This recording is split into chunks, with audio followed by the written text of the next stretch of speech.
코로나19 상황이 지속됨에 따라 2021년 후기 학위 수여식이 취소됐고 졸업가운 대여, 졸업앨범 촬영 등의 2021학년도 학예 졸업 사업 또한 잠정 연기됐습니다. 타 학교와 비교해본 결과 대학 본부에서 직접적으로 학위복 대여 사업을 주관해야 졸업 사업이 원활하게 진행될 수 있었습니다. 학교 측은 2021학년도 2학기부터 수강신청 변경 기간에 한하여 취소 시간차 수강신청제라는 새로운 수강신청 제도를 도입했습니다. 새롭게 바뀐 제도를 경험한 학우들의 입장을 직접 들어봤습니다. 스마트 도서관 개관 이후 학우들 사이에는 도서관 책걸상 이용이 불편하다는 불만이 제기됐습니다. 도서관에 직접 방문해 책걸상 실태를 조사했습니다. 교내 흡연구역에 명확한 표식이 없고 건물 바로 앞 흡연으로 인해 연기가 내부로 유입되는 점 등의 불만이 제기됐습니다. 현재 교내 흡연구역 관리 및 운영이 제대로 이루어지지 않고 있습니다. 교내 쓰레기통 안에 분리수거되지 않은 쓰레기들이 마구잡이로 뒤섞여 있습니다. 이렇게 버려진 쓰레기를 뒤처리하는 것은 담당 미화원의 몫입니다.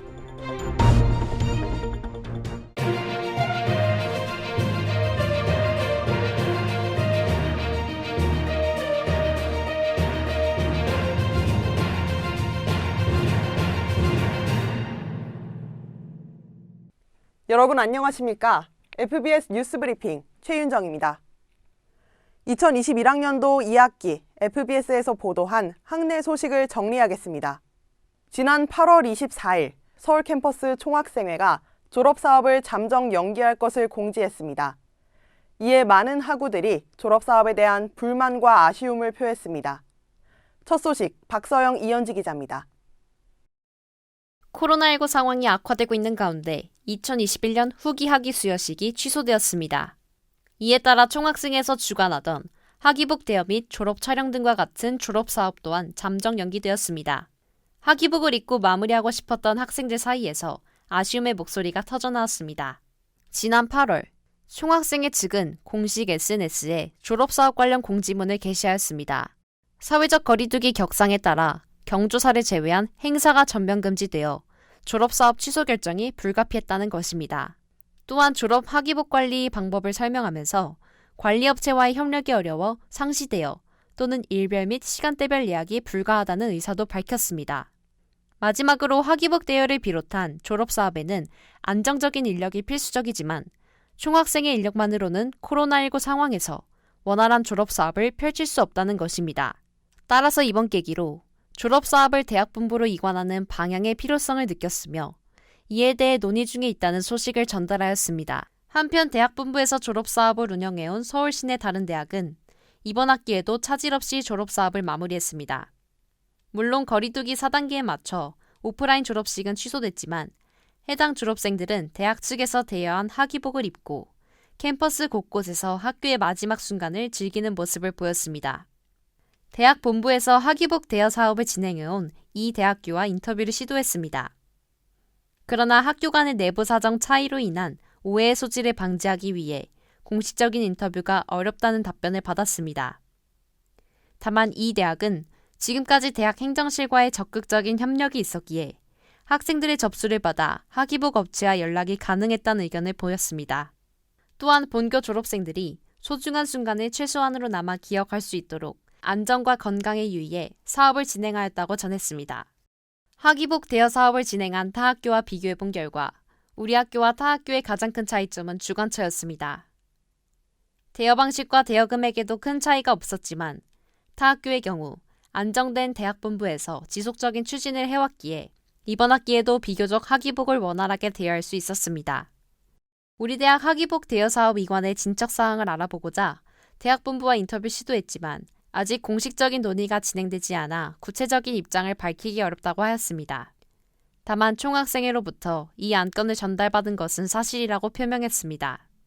학교와 졸업사업 이관을 논의 중인 총학생회 측의 입장을 들어보았습니다. 졸업사업을 주관할 부서 같은 경우는 좀 정해지고 있는 상황은 아닙니다. 현재는 지금 학생인재 개발처와 컨택을 하고 있는 중이고요. 지연이 생기고 있는 이유는 이제 지금 학생처에서 입학 사업을 담당하고 있다 보니까 네, 일단 총학생회 차원에서는 제가 직접 학생인지 개발처장과 회의를 한 바가 있고 교무처 또는 관련 부서와 논의를 하라고 제가 주문을 해놓은 상황입니다. 그렇기 때문에 저는 개인적으로 학교 내부에서는 회의를 하고 있다고 생각하고 있고요. 저의 개인적인 바람은 올해 안으로 학교와 논의를 마무리 짓는 것을 목표하고 있지만 그 전에 뭐 2학기 종강 전에 3단계로 내려왔을 경우에는 총학생회가 좀 집행하겠다라는 점 말씀드립니다.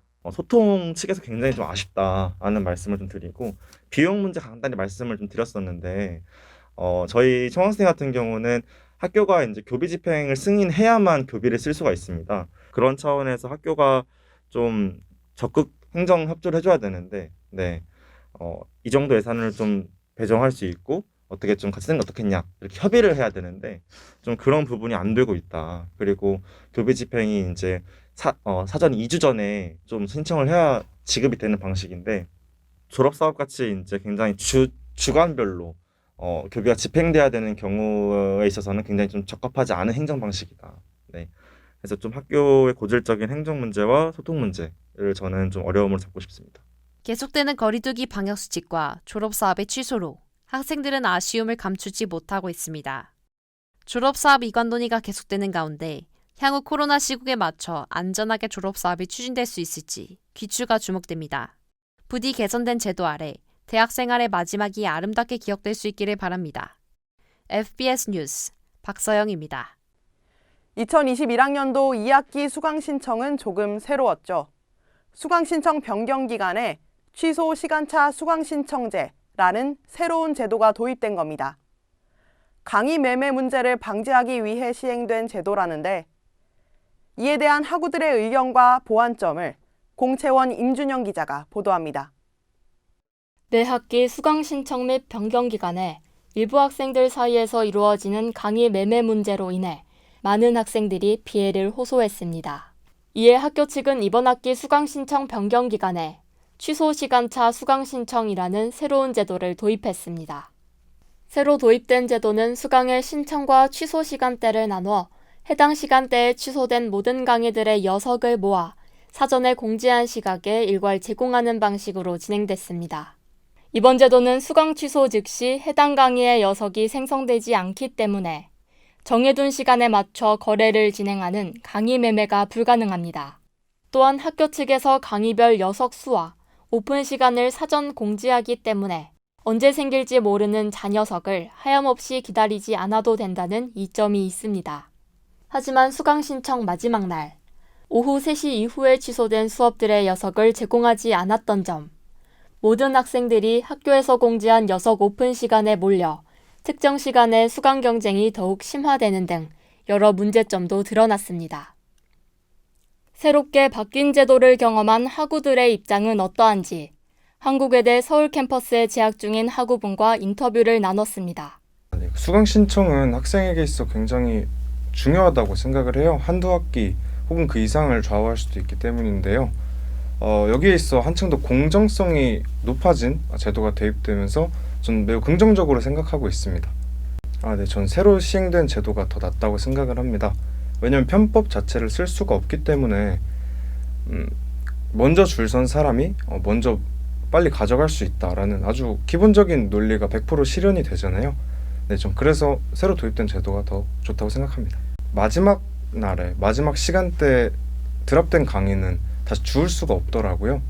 네, 그래서 그게 좀 아쉬웠는데 그 이외에는 더 불편한 사항은 없습니다. 학교 측은 이 제도를 계속해서 유지할 계획인지 수강 신청 제도의 방향성을 알아보기 위해 학사종합지원센터 관계자분과 인터뷰를 진행했습니다. 저희가 이 제도를 도입했던 가장 큰 취지 자체가 학생들의 수강 매매를 지양하고자 하는 게 목적이었거든요. 그리고 두 번째로 저희가 내부적으로 좀 더 기대했던 내용은 뭐였냐면 수강 변경 기간에 여석을 찾아서 수강을 하기 위해서 학생들이 수업에 집중 못하는 그 문제 문제를 조금 더 도움을 드리고 싶었어요. 앞서 질문하신 내용의 이 효과가 긍정적이다 하면 당연히 확대하는 방법을 저희도 내부적으로 준비는 하겠지만 지금 이것과 관련해서는 실은 제도적인 부분보다 앞서서 더 중요한 부분이 시스템적으로 지원이 안정적이어야 되는 게 가장 큰 문제거든요. 그 부분에 있어서는 실은 정보지원처의 의견이 가장 중요합니다. 의견을 주신다면 그거 저희가 뭔가 좀 더 그런 부분을 보완해 나가는데 많이 도움이 될 것 같은데요. 다만 이 취소 시간차라는 취지 자체가 취소와 시간에 어느 정도의 텀을 두는 거거든요. 그렇기 때문에 로스는 이 시간 텀에 의해서 발생되는 마지막 이 로스는 어떤 상황에서도 있을 수밖에 없습니다. 강의 매매 문제를 개선하기 위해 시행된 취소 시간차 제도가 보다 나은 수강 신청 제도로 자리 잡을 수 있을지 귀추가 주목됩니다. FBS 뉴스 공채원입니다. FBS가 직접 실시한 설문조사 결과 스마트 도서관 책걸상 이용에 학우들이 불편을 겪고 있다는 사실이 확인됐습니다. 도서관 책걸상 문제, 박서영 신화림 기자가 보도합니다. 완공 전부터 많은 학생들의 기대를 받은 학교 내 스마트 도서관. 그러나 현재 학생들 사이에서는 도서관 시설에 대한 논란이 제기되고 있습니다. 지난 9월 16일 한 학내 커뮤니티에 도서관 의자를 사용하며 겪은 불편함에 대해 토로하는 글이 올라왔습니다. 도서관 의자에 대한 불만은 스마트 도서관 개관 이래 학생들 사이에서 끊임없이 논란되어 왔습니다. 도서관 책걸상 불편 사항과 관련하여 한국외대 재학생 100명을 대상으로 설문조사를 실시하였습니다. 학교 도서관을 이용해 본 적이 있는 97명의 학생들 가운데 88%가 도서관에 있는 책걸상을 사용하며 불편함을 겪은 적이 있다고 밝혔습니다. 책걸상 항목은 총 4가지로 67명의 학생이 열람실 칸막이 책걸상이 가장 불편하다고 응답했습니다. 그중 의자 팔걸이가 책상 밑으로 들어가지 못한다는 이유가 가장 높았으며 뒤따라 자신의 키에 맞지 않아 불편함을 느낀다고 답변했습니다. 학생들이 도서관 의자에 앉으며 겪는 불편함을 보다 정확히 알아보기 위해 도서관에 직접 방문하였습니다.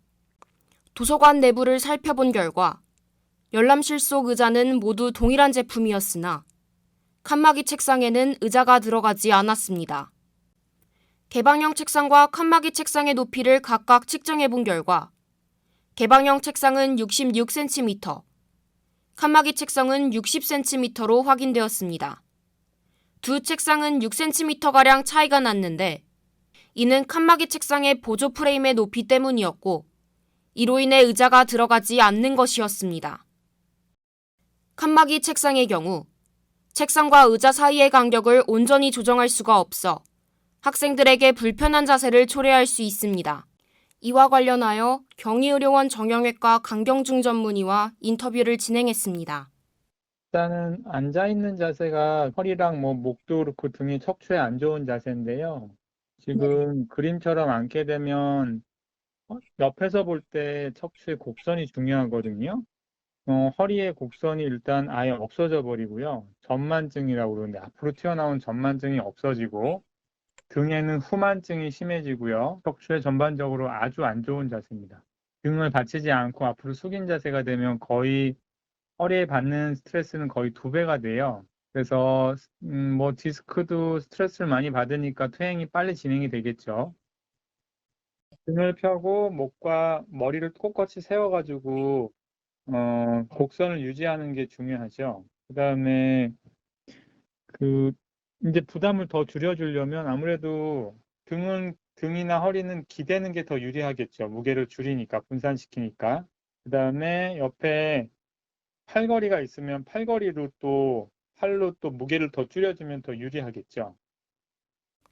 책걸상 개선 여부와 관련하여 도서관 학술정보팀과 이야기를 나눠본 결과 책상의 높이를 올리거나 의자를 재구매하는 것은 현실적으로 어려움이 있다고 말했습니다.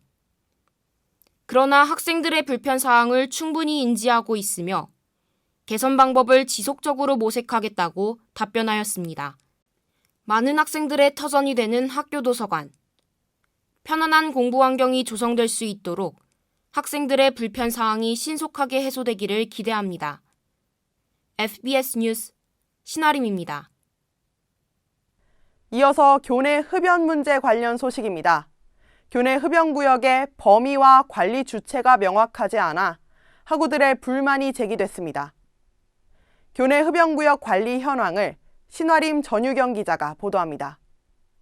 서울 캠퍼스 내 주 흡연구역은 총 5곳입니다. 그러나 오래전부터 교내 흡연구역의 관리와 운영에 많은 불만이 제기되어 왔습니다. 국민건강증진법 제9조 제4항 제7호에 의거하면 대학 캠퍼스 내 모든 곳은 금연구역입니다. 그러나 흡연자의 입장을 고려해 과거 학교와 총학생회 측의 합의하에 흡연구역 5곳을 지정했습니다. 하지만 시간이 지나 점차 관리가 허술해졌고 현재는 흡연구역과 관련해 아무런 관리가 이루어지지 않고 있는 상황입니다. 흡연자분들이 흡연 구역 이외의 장소들에서 담배를 피면서 그 냄새가 코로 들어와서 가끔 불쾌했던 적이 있습니다. 또한 교실에서 수업을 들을 때마다도 그 흡연 구역이 교실에 너무 붙어 있다 보니까 냄새가 안으로 들어와서 그것 또한 불편했던 적도 있었고요. 마지막으로는 흡연자분들이 가끔 교실 안으로 들어오실 때 담배 냄새를 다 빼고 오지 않으셔서 그것 또한 불편했던 적도 있습니다. 실제 학교 커뮤니티의 많은 학우들이 흡연구역에 명확한 표식이 없는 점, 건물 바로 앞 흡연으로 인해 연기가 내부로 유입되는 점, 흡연 후 냄새를 제거하지 않고 실내로 들어오는 점, 담배꽁초를 무분별하게 투기하는 점 등의 불만을 제기했습니다. 학교 측은 학생들의 불만을 인식하고 있는지, 교내 흡연 문제와 관련해 논의되고 있는 사항이 있는지 알아보았습니다. 학교 측은 교내 흡연과 관련된 문제를 오래전부터 충분히 인지하고 있으나 학교는 법적으로 금연구역이기 때문에 학교가 공식적으로 흡연구역을 운영 관리하는 것은 어렵다. 따라서 흡연 문제를 개선하기 위해서는 학생들이 주체가 되어 해결해 나가는 것이 필요하다고 답변했습니다. 흡연 부스에 관해서도 장소 문제와 관리의 한계, 그리고 현 코로나 상황으로 인해 설치에 어려움이 있다고 전했습니다. 교내 흡연 문제와 관련해 총학생회 측과 인터뷰를 진행했습니다. 현재 총학생회에서 공식적으로 운영하고 있는 소통 채널을 통해 흡연 문제에 대한 민원이 들어오지는 않는 상황입니다. 이에 따라 현재 총학생회 차원에서 공식적으로 흡연 문제에 대해서 대응하고 있는 것은 없습니다. 다만 제기해주신 흡연 관련 부분은 캠퍼스 부지 내의 한계로 인해서 지속적으로 제기되어 오는 문제라고 생각이 듭니다. 우선 총학생회 차원에서는 현재 관리 주체를 명확히 설정하고자 합니다. 학교 측과 총학생 측에서 이 문제를 어떻게 관장할 것인지, 더 나아가서 꾸준한 관리를 누가 맡아서 할 것인지에 대한 운영 주체를 마련하고자 계획을 하고 있습니다. 흡연구역 관련 문제는 크게 2가지 방향으로 해결을 도모할 수 있을 것 같습니다. 우선 첫 번째로는 캠퍼스 인프라에 대한 투자입니다. 이 부분은 학교 측과 관련 예산을 편성하는 방법으로서 물리적인 해결책을 제시를 할 수 있을 것입니다. 두 번째로 학우분들의 인식을 개선하는 부분인 것 같습니다. 이 부분 같은 경우에는 총학생회가 나서서 캠페인 사업을 지속적으로 진행한다든지 관련 인식 개선을 위한 행동을 계속해서 현안으로서 가지고 가는 그런 사업으로 집행될 수 있도록 철저히 인수인계를 하도록 하겠습니다. 11월 다시 새롭게 시작된 대면 수업으로 교내에 출입하는 인원이 많아진 만큼 흡연으로 인한 갈등이 최소화된 다수에게 쾌적한 환경이 제공될 수 있도록 학교와 학생들 모두의 적극적 협조가 필요합니다. FBS 뉴스 전유경입니다. 흡연 문제뿐 아니라 교내 분리수거 문제도 제기됐죠. 취재 결과 실제로 분리수거가 제대로 이루어지지 않고 있었고 또 무단으로 버려진 쓰레기도 곳곳에서 발견됐습니다. 이현지 전유경 기자가 보도합니다. 교내에 비치된 한 쓰레기통. 페트병부터 음식물 쓰레기까지 분리수거가 되지 않은 쓰레기들이 마구잡이로 뒤섞여 있습니다. 심지어 일반 쓰레기통 안에 음식물 쓰레기가 담겨 있는 모습도 쉽게 발견할 수 있었습니다. 최근 국제학사 1층 일반 쓰레기통에 먹다 남은 케이크를 그대로 버리고 가 많은 이들의 눈살을 찌푸리게 한 사례도 있었습니다.